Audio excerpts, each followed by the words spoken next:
The sun is God. Those were Joseph my Lord William Turner's last words to John Ruskin.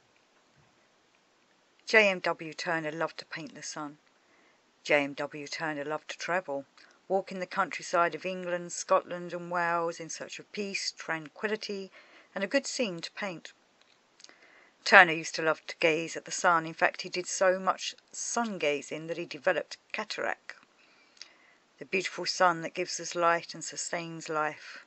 Turner loved to capture it in his paintings. Though the theology and ways of the Druids are still a mystery to us, we do know that they were sun worshippers and that their chief deity was associated with the solar sun.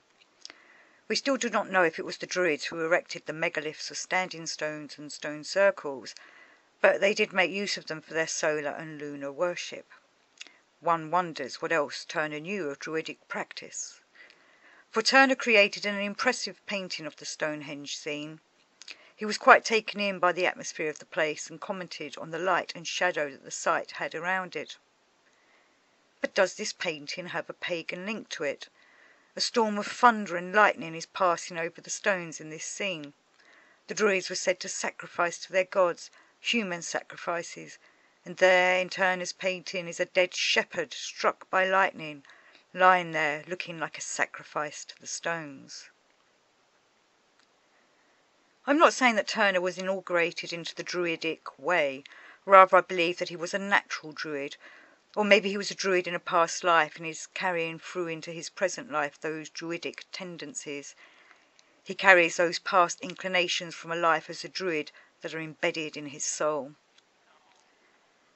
Turner's landscapes are made in all weathers. His walking and sketching travels took him everywhere at different times of the year, so he was able to paint all seasons, capturing the cloud scenes both day and night, setting his sun and moon in a prominent position to light up the scene below, exposing the elements, presenting the wilderness, whether it was a seascape, a landscape or a cityscape. Turner liked poetry and even composed some ditties himself, and Druidic practices included song recital and poetry reading, and those Druids who took this up were known as bards.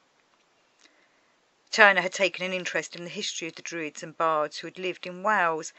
It was at this time that Thomas Gray had published his poem The Bard, the tale of the last bard in Wales who was chased by King Edward I and his army as the king wanted the bards all wiped out.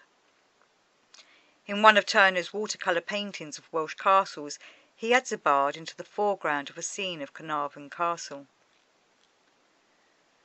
What little Turner knows of Druids is difficult to assess, but Turner, though not walking around in Druidic clothing, carrying mushrooms and mistletoes, he is walking around the countryside with his paint book and sketches and his paintbrushes, looking at the scenery and not just seeing into it, but also through it, being a part of it, living the land, breathing the land, and being one with it, as a true Druid is.